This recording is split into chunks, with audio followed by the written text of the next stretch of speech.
Hi guys, hello and welcome to Jazz Across the Pond. Jazz interviews reimagined, a brand new and a very exciting bringing together of two great nations. It's jazz talking like you've never seen or heard it before. Now let's bring on my partner in crime.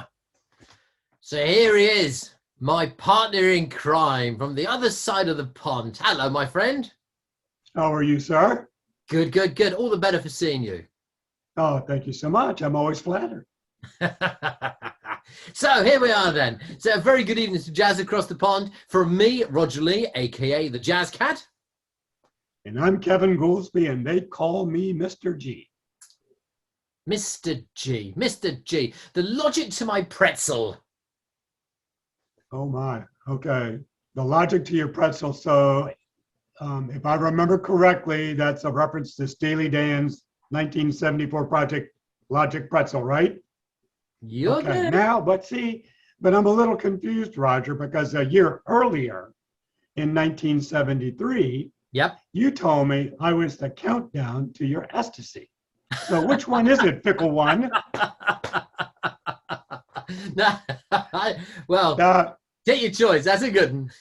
Well, see, I could have gone with their 1974 project, The Royal Scam, but then I decided not to go there. I mean, I wasn't certain how your British fans would think. No, but there again, I can't buy a thrill. Oh, stop.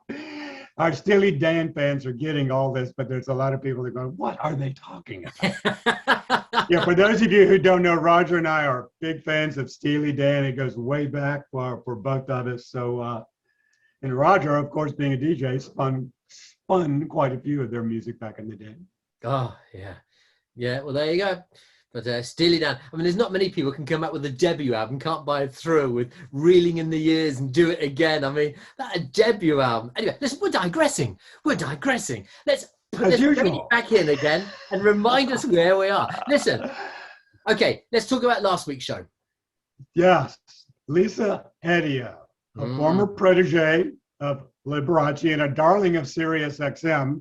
I mean, Lisa has music playing on 4 separate channels, and she also recently captured the top spot on Billboard's Smooth Jazz National Airplay chart with her stunning project, which we featured predominantly last week. Listen to this. Her greatest accomplishment, though, to date was totally surprising Mr. G in cahoots with my partner in crime, the Jazz Cat, with an awesome rendition of Happy Birthday on piano and vocals. I was charmed by it. You sneaky double O, come on. Yeah, I think the word is gotcha. Mm-hmm. Indeed, what did you say the other night on Jazz Moods, your radio show? It's on Wednesday nights. You said, you told your audience, you said, you've got to watch the interview with Lisa Edia because I stitched up Mr. G, but only in a good way. Yeah, anybody watching this now going, what are they talking about? You've got to watch the YouTube clip of it. It was something that I dreamt up, and I contacted Lisa in Southern Florida, got her off the golf course, and I said, do you mind doing us a favor? And she went, leave it with me. And we conjured up this little play. And right at the end of the interview, bang, we dropped it. And the look on your face was a picture. Well, I was noticing that you kept watching the time. I'm going, we got like 5 minutes left. What's Rogers getting so tight about, And then all of a sudden you made the comment, and you said, I've got a surprise. And she goes, I agree. And she stood up. And when she started walking to the piano, I went, oh my God, what has he done? So you got me. Yeah, you got me. I got you. One to me. Right. That's right. So let's talk. That was brilliant. Yeah, it's all available on YouTube. Have a watch it. There's other great ones. But last week, yeah, and her album, listen to this. Literally says it all. Just listen to this. It's a fabulous album with some, produced by Niles. She rang him up and said, hey, it's me. I'm a fan. Do you fancy it? Incredible. Great album. Yeah, it was a great interview. And obviously a very good project. You're #1 on Billboard records. So, yeah, she has to be doing something right to make #1 on Billboard. Oh, yeah. Oh, yeah. So tonight then, wow. It's a wow, OMG, all the rest of it. Tonight, the way we've managed to secure this, gentlemen, between the two of us, and we've contacted him in California, and he's turned around and gone, yeah, okay, I've seen you guys, I've seen you interviewing that, and yeah, I'll have a piece of that. And he's very, because he is such a busy man, he's very kindly agreed to come and join us. He's in what I refer to affectionately as the green room. And although tonight, I think we may call it, because to join us, he's going to take a backstage pass to come and join us. Oh, from the Grammy room? The Grammy room, you mean? Grammy room. I just felt, as we're going to be kicking off and reminding people what a very talented man this is, I thought we'd play a track from his 2012 album. It's called The Funky Joint. It's a track featuring the wonderful Bob James, and the track is called The Backstage Pass. I don't think he's needing a backstage pass, because we're going to be warmly welcome to come and join us. Ladies and gentlemen, it's Jazz Across the Pond. It's Jazz Interviews Reimagined. It's Mr. G. It's the Jazz Cat. And in a moment, we're going to be inviting Mr. Paul Brown to come and join us. Sit back, have a listen to this toe tapping. He's going to be joining us any second now. We'll be back in a moment.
Hi, this is jazz producer, guitarist, vocalist Paul Brown from California, and you're watching me on Jazz Across the Pond with the Jazz Cat and Mr. G. Hope you enjoy it. You're coming. Yay! Oh, look what he's holding. Look what he's holding, Roger. Oh my God. Oh, wow, you're holding your baby. Your birthday? Whose birthday is it? Don't you do it. It was Kevin's last week.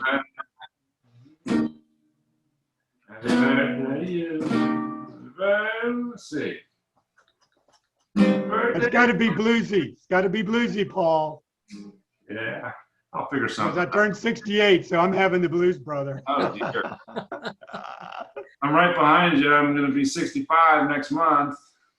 That Wow. explains we like the same music. That explains a lot right there. It's true. Paul, thank you so much for joining us. I know you're a very busy man. We're so grateful. Yeah, well, thanks for having me. Appreciate it. Wow. We've just been listening to the man himself, a fabulous track from his album from 2012, the Funky Truck, brilliant album. And the track we just played there featuring the wonderful Mr. Bob James, and it's a Backstage Pass. Ladies and gentlemen, what can we say about this week's very, very special guest?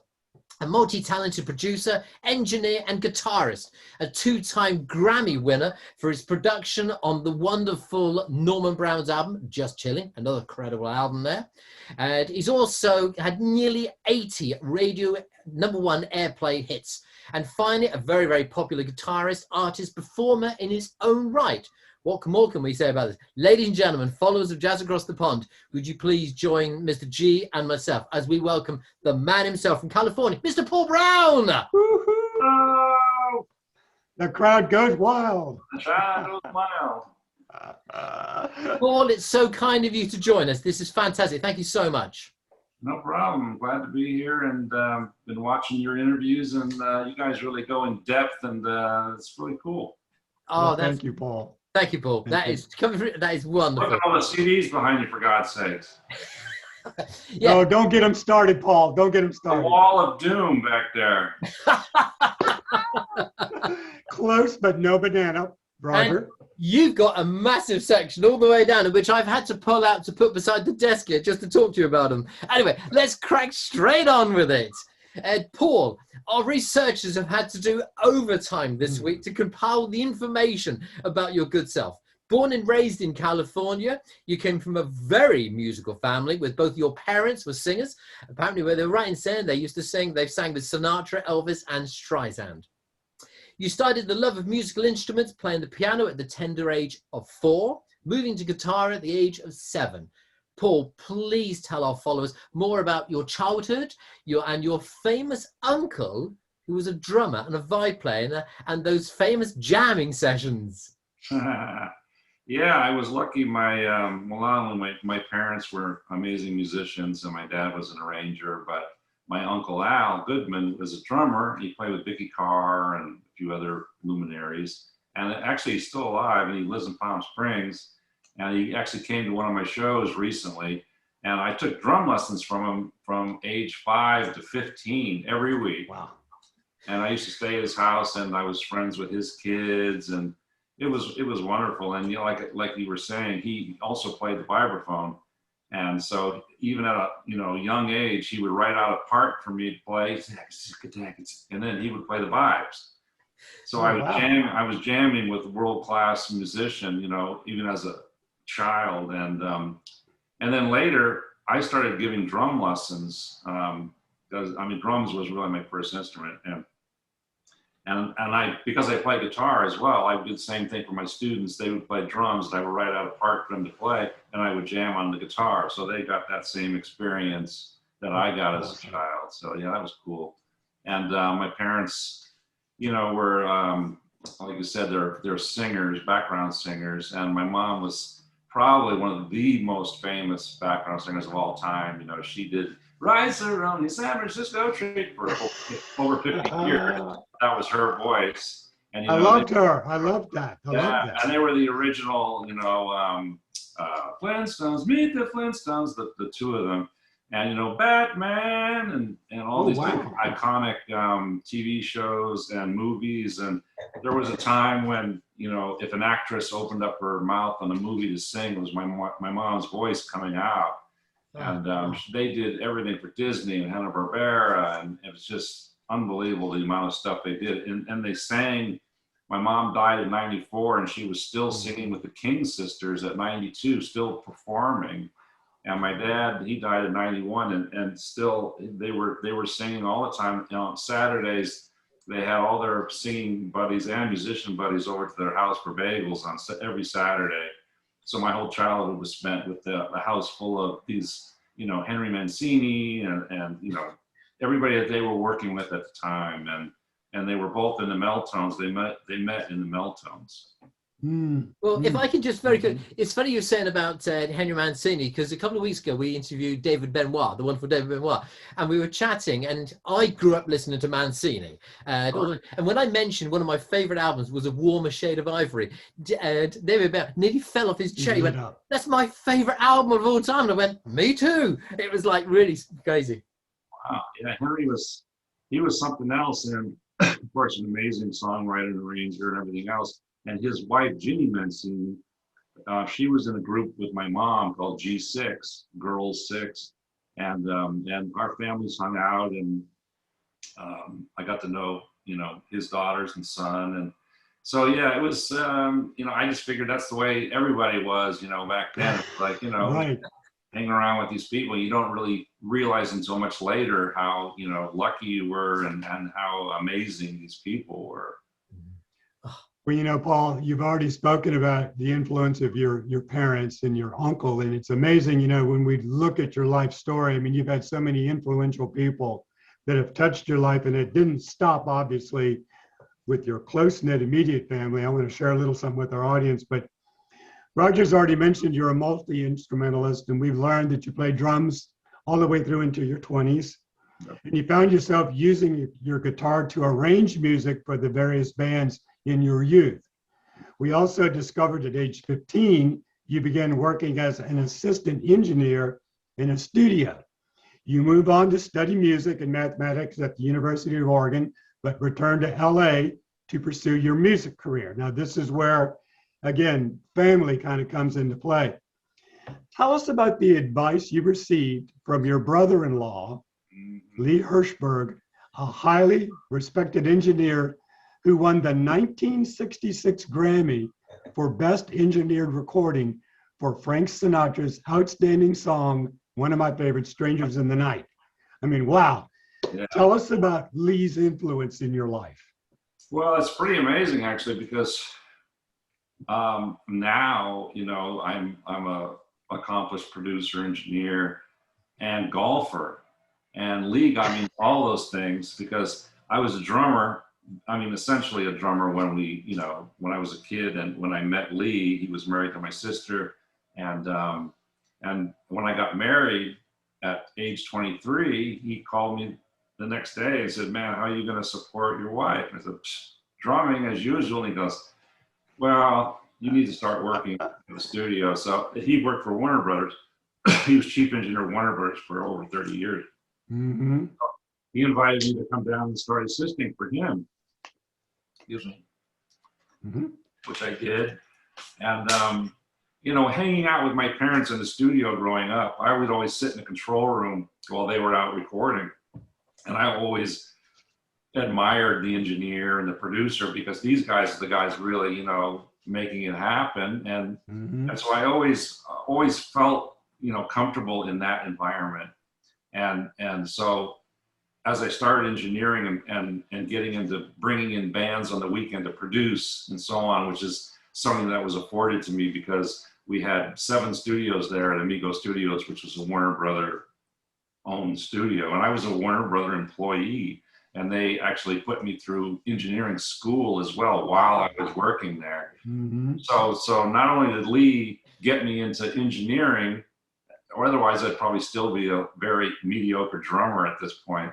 But he got me into golf too, and I had never golfed really up till I was playing tennis generally, and now it's part of my life. I'm an avid golfer, so he really did change my life dramatically, for the better. And he's still around and still masters my records for me, and even though he's been retired now for over 10 years, and he's an amazing guy, amazing ears. And he doesn't even hear that well anymore because, like, we go golfing. I took him to Pebble Beach for his 80th birthday. And that's actually the last time he played golf because he had these weird health issues. But anyway, I talked to him on the golf course, and he doesn't even hear what I'm saying. But so I'm like, he's lost a lot of hearing. But as soon as music starts, he's like, well, I think this, the left side's a 16th of a dB less than the right. I'm like, what? Oh. And he's got something happens with him with music. He can make I have him come over to the house sometimes and just help me with the mix. And it's amazing how he can make just a couple of slight changes, and all of a sudden the song becomes more powerful. Yeah. His thing was always like, the instruments, there's a place where all the instruments are happy, and it starts to have a groove. And he was an ex-drummer as well. And I think that really serves engineers and producers well, getting this sense of rhythm that happens when all the instruments fall into this groove. And some of it's sonic and some of it's rhythmic. And that influence really helped me become an engineer and a producer. Amazing. Well, I mean, you are such a busy man, and we're going to be touching on it hopefully tonight as we go through. I would have thought that with your golf, the only handicap you got with your golf is time permitting you to play. Well, luckily, I have my own schedule, so I can run out and play golf, and I'm fortunate enough to be a member at this golf course in LA, Woodland Hills Golf Course, Country Club, and it's a musicians hang. And Michael Powell actually got me in there, and I play golf my weekly games with Kenny Gradney, who's one of my best friends. He plays bass with Little Feat, and all the guys at Little Feat are members up there. And who else? Rick Braun, Everett Harp, Jeffrey Osborne. So we do a concert up there every year, and we get free membership. Yeah. So all we have to do is pay for carts and food. And my son and I have played hundreds of rounds of golf up there together, and it's been amazing. So I find time for that.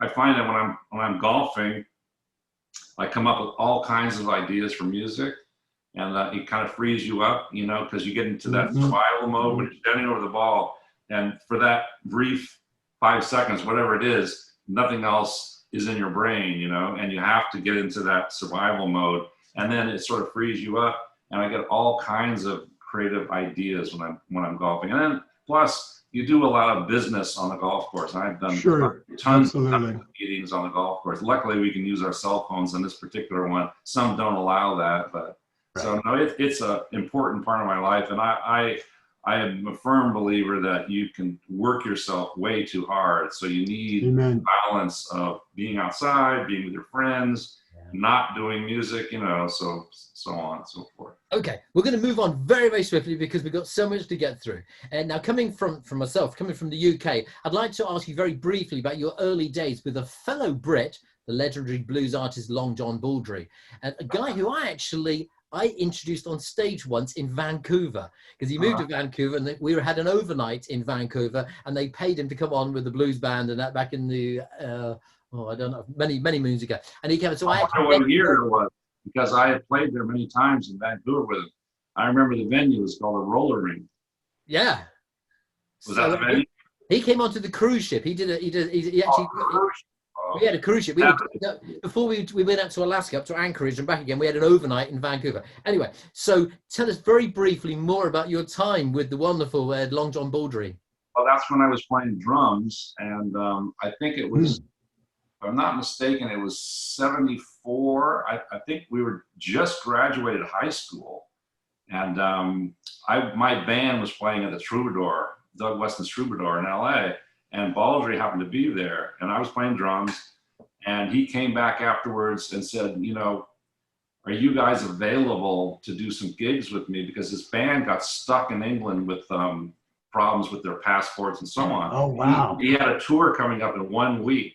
And it was in Canada, coincidentally, but he was in LA for whatever reason. So we said, wow, well, that's really interesting. So he took my entire band, my entire high school band on the road with him. So that was really like our first, live kind of thing. We had been doing, one of the guys in the band worked for Paramount, and we used to do the TV show warm-ups for Mork and Mindy, Happy Days, Laverne and Shirley. They were all filmed at Paramount. And so we were the band that opened up because they had a live audience. Mm-hmm. So we were doing that. We were actually making pretty good money doing that. But this was like the first go on the road type of situation, and it was amazing. Long John was such a blast to play with, man. What a great performer, great voice. That's Sammy. I hear Sammy. So we did it for a couple of years, and funny enough, one of the reasons I quit playing drums was because something that happened at the end of this tour. So keep in mind, it's all my high school friends, and at the end of this tour, which ended in Vancouver, in Toronto, we were meant to go to Florida to record an album. And we were all really excited because that was also something that we hadn't done a lot of, recording, a real album. So at the end of the tour, the producer flies in the last night of the tour, Jimmy Horowitz from England, and he brought a drummer with him. He had never heard me play or anything else, but he just, producers like to have drummers that they, he was like kind of a hired hand guy. He was a very good drummer. So he came, and then they saw the show that night. And then the next day, all the guys went to Florida, and I went back to LA. And I was like, you know what? Fuck this. And I want to be the guy who's making that decision, okay? There you go. I want to be the drummer. I want to be the guy making a decision to have a drummer he wants. And I literally quit drumming. Wow. And then on top of it, I got married, and then Lee Hirschberg said, blah, blah, blah. So those two things together, but that was really a turning point for me, because I was like, it was devastating. And, and I've had to fire a lot of drummers myself. So there you go. We've got one more question from Kevin before we play a track. Yeah. So while we're talking about British influences in your life, Paul, in addition to the Beatles and of course, John Baldry that Roger just brought up, your second project, The City, was inspired by a jazz-influenced British pop duo, the Mark Allman Band. And for our listeners, that's John, Mark, and Johnny Allman, just like Pink Floyd's not a person. But what was it about the duo's 1974 self-titled project that inspired your arrangement of their song and selection of The City for the title for your second project? Well, that album, one of the guys that was in my high school band with me, we were up in Mill Valley where he was from, and we got into that album. I don't know how we got into it, but we loved that album. And it was, to me, it was like the beginnings of smooth jazz. If you go back and listen to that album now, that album can be played on today's radio format of smooth jazz. And the song The City was like 12 minutes long, and it had a acoustic piano solo, a Rhodes solo, guitar solo, sax solo, and then it went off into this 12-string outro for like 3 minutes. And it was just 2 chords though, and I loved his voice. It's just got this, he doesn't really like sing out like a big singer or anything. And I thought, you know what, I can handle that kind of vocal, because singing was, really, they didn't really care about me singing on these jazz albums. But then I did an instrumental version of The City as well as a bonus track, and some radio stations picked up that one. But I just love that, daylight night, set in the open, down by a redwood tree. Cool. Paul, I heard that song in 1975 at the College of William and Mary. I heard so much music while I was there. But what I find amazing about it is they had members like Billy Cobham, they had Steve Gadd, they had Will Lee, John Luftwich, one of my favorite bassists, Tommy Tedesca. I mean, it was amazing the people they would bring in over the years. But yeah, great project. And also that album was produced by Tommy LaPuma, who was one of my favorite all-time producers. And I actually asked him to produce that cut on that album, The City, and he was all into it because that was on his label. And we just could never figure out the time to do it. And so I ended up doing it myself. But yeah, Tommy is one of my biggest influences production-wise, and he does such a variety of things, like everything from Mark Allman to, Streisand to whatever, and Right. Sanborn, and there was a Gabor Szabo, and all these weird things. You know, it was always like, wow, it's Tommy LaPoon with Dave Mason, Van Oh my Morrison. gosh. Yeah. Yeah, very cool. Well, speaking of the city, Benson, Roger, George Benson's Breezing album, of course. true that. And then Well, Diana Krall. well, Roger's got a track we're going to introduce from the city. Roger. All Yeah, right. we're actually going to play that now. So, and apparently in Brazil, right down the middle of the Amazon River, there's a little place called Manaus.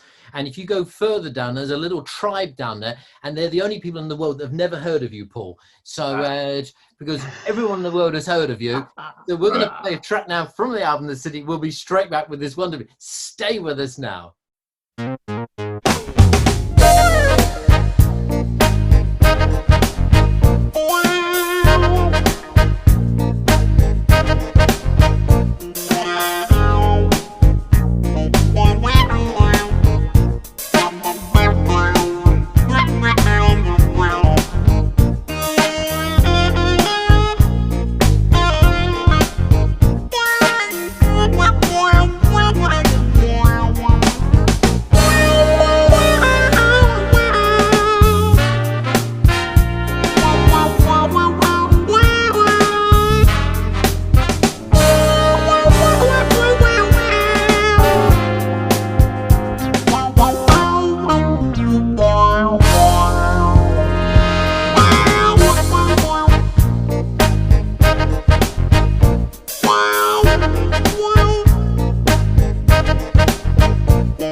You've just been listening to the wonderful, and I do mean the wonderful, Mr. Paul Brown. The album is called The City, and we've got the man himself sat there with us.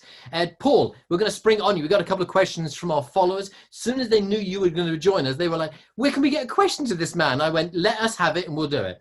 To see if we can do it. Hi, Paul. Steve Lee here from Stoke-on-Trent, United Kingdom. No relation to Roger Lee. Okay. Big fan of yours. You've done some great duets. Have you ever thought of doing a duet with Pat Metheny?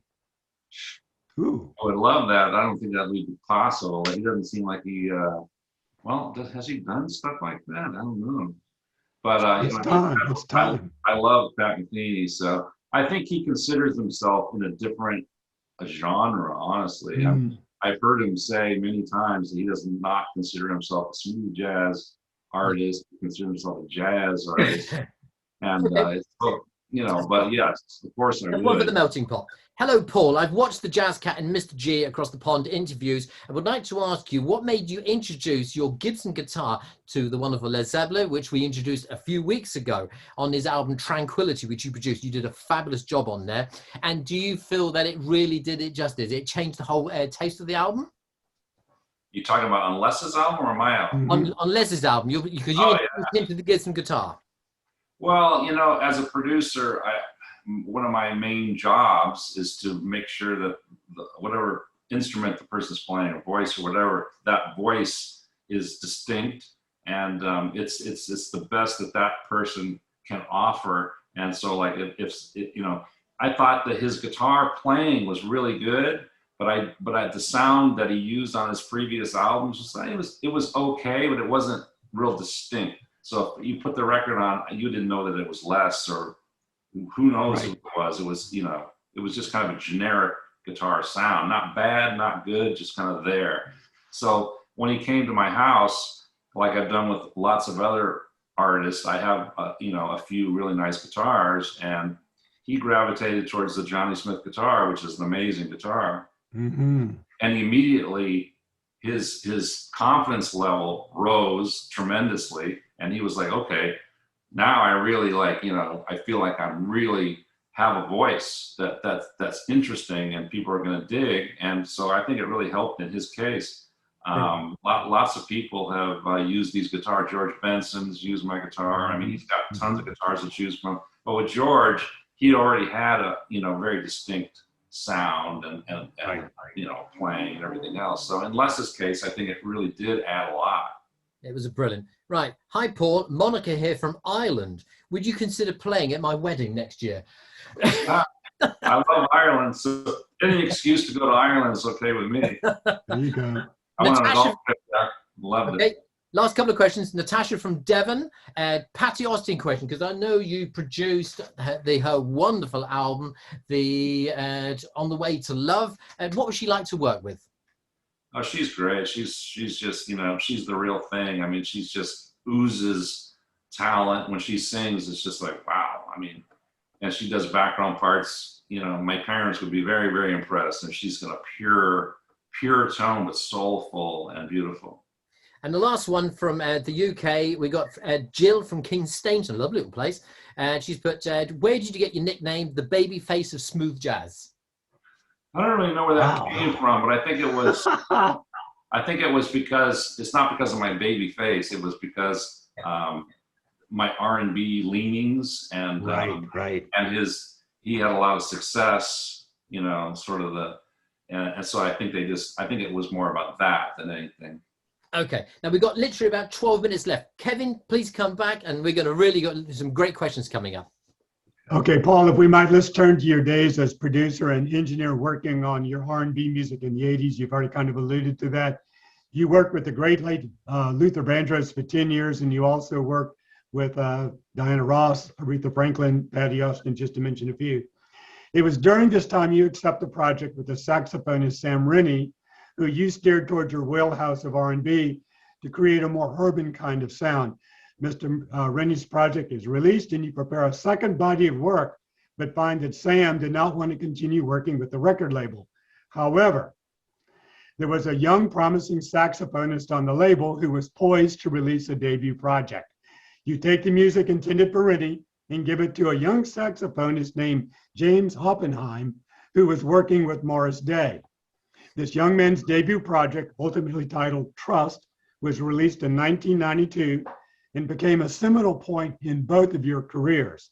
Trust became the first of 10 consecutive platinum albums for you and the talented Mr. Oppenheim, also known as Mr. Boney James.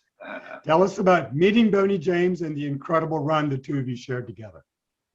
Well, yeah, I was working with actually Bobby Caldwell and mixing a Bobby Caldwell album, Stuck on You. And this manager at the end of the mixing said, "Hey, we're doing a Japanese tour. Would you like to come mix the house for us?" I'm like, "Well, I really don't do that much. And, you know, I'm kind of busy in the studio." And he says, "Well, you know, it's gonna be a good experience and we'll pay you this amount of money," and blah, blah, blah. I said, "Okay, I'll try it." So I went down to rehearsals in the following days and was just listening to Bobby, you know, rehearse with the band. And he had the sax player, Jim Oppenheim, who, as soon as I heard him play, I was like, wow, this kid's, you know, really got something special. Although I really hadn't done any smooth jazz up to that point, except for Sam Riney, which I was just hired to mix. Right. Okay, cool. By David Benoit produced the album, as a matter of fact. Ooh, okay. Yeah, so Jim Oppenheim, Boney James, he knew about my working with Luther, and he also liked that Sam Riney album. So we kind of became friends on this tour. And then, you know, during the tour, he said, "Man, I really want you to produce my album." And I was like, at the time, I was getting back to LA and I was going to work with Luther and, you know, continue down that road. I was working with this band Shy. And I said, "Well, I tell you what, if you change your name and you do a Luther Vandross album on saxophone, then I'm in." And the name change was, you know, well, it was difficult at first. And his wife was like, "I'm not going to be married to somebody named Boney." And, you know, his dad, who was my lawyer, Robert Oppenheim, was like, "No, you know, Oppenheim's a good name." It's like, you know what, it's just not going to work for this format. It's just not going to work. You know, Jim Oppenheim. If he was Jim Oppenheim, do you think he would have been as successful as he is?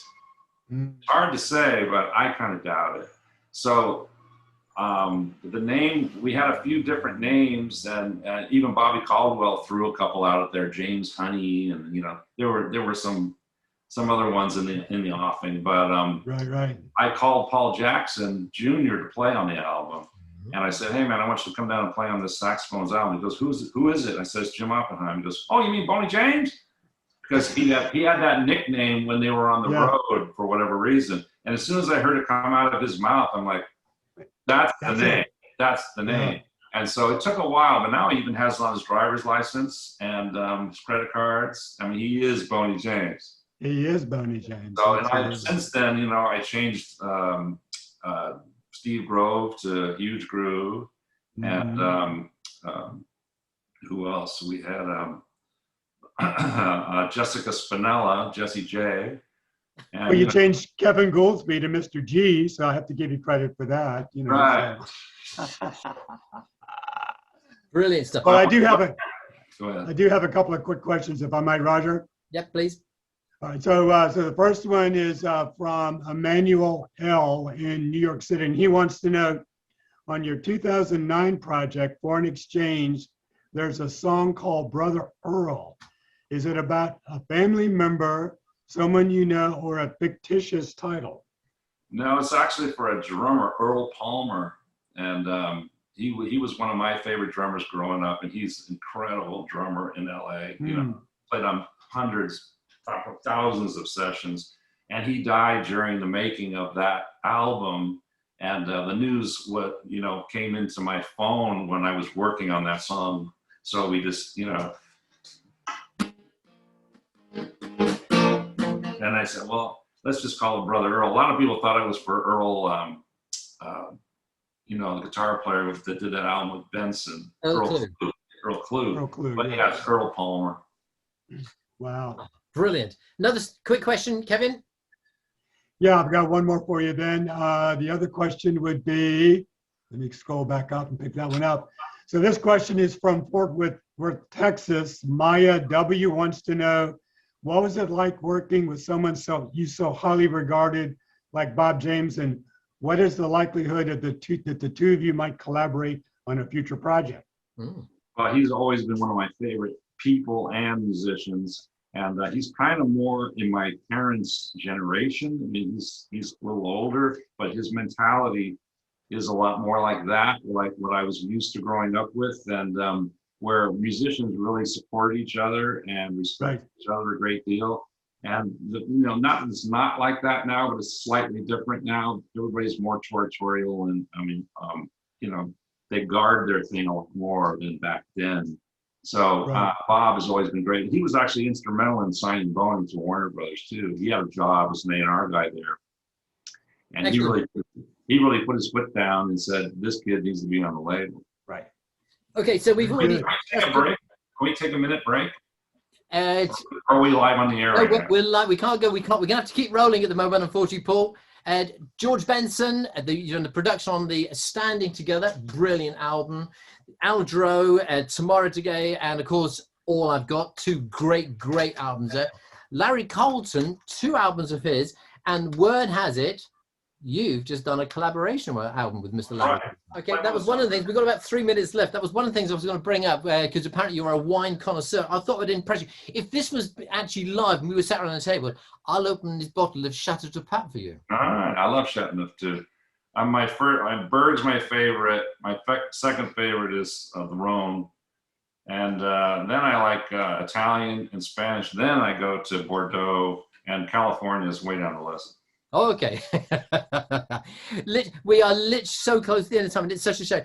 Foreign Exchange is one of my favorite duet albums of all time. I love it. I play it on my radio show Jazz Mood, along with other great tracks of yours. And now, very, very quickly, so the Larry Colton, that is happening, the duet album? Yeah, we finished it. It's mastered. As a matter of fact, Huge Groove mastered it for me. Another guy changed his name. But yeah, Larry and I have been talking about doing this for quite some time. And we finally, put it on the books. And he's the kind of guy who's like, okay, hey, if you work it out, we have the same manager. And he says, work it out, put it on the books, and just send me the stuff and I'll play. So what I did was I kind of produced the song and I put my guitar part on, and then I wrote the song with 2 guitars, which is really different. So then I put his guitar part on as a reference, and then I just sent him a mix, my guitar and then his guitar, and he just replaced his guitar, and he just, oh my God, added so much to it. It's incredible. And the 2 guitars, even though our styles are similar, our sounds are pretty different, and he's got a much more sustained kind of a sound to my jazz sound, which is more, staccato in the note, and it's a really nice blend. I think you're gonna really like it. Oh, we just know. Can't wait. On there. Can't wait to play. We are literally, the curtains are beginning to close on this one. The time is not on our side.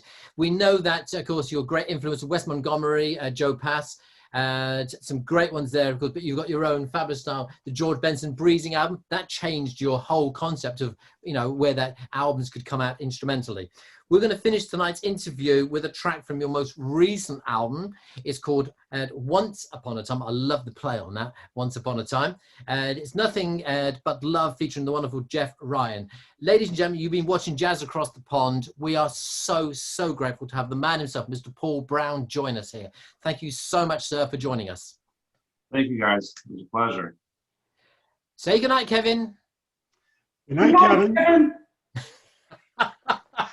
And it's good night for me. Ladies and gentlemen, Jazz Across the Pond, we sit in awe. We've got the red wine. We're happy. Take care. Look after yourselves. Until next week, from everybody here, good night.